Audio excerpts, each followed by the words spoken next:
Is the window open? Tagar a buɗe take?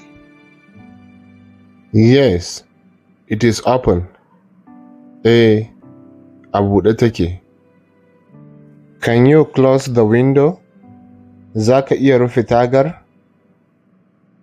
Yes, I will close it now.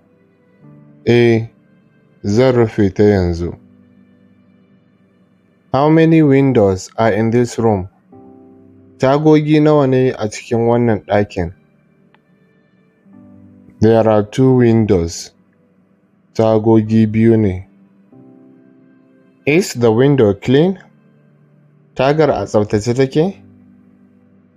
Yes, I cleaned it yesterday. Eh, na goge ta jiya.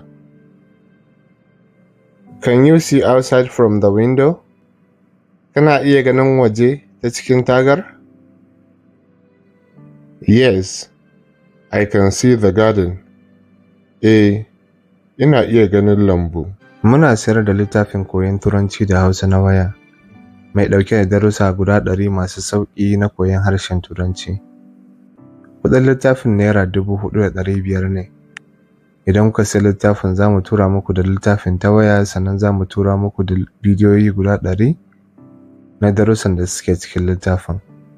Idan kuma kuna buƙatar shiga ajin koyon harshen Turanci ko Larabci ko Hausa, to za ku iya yi mana magana ta WhatsApp.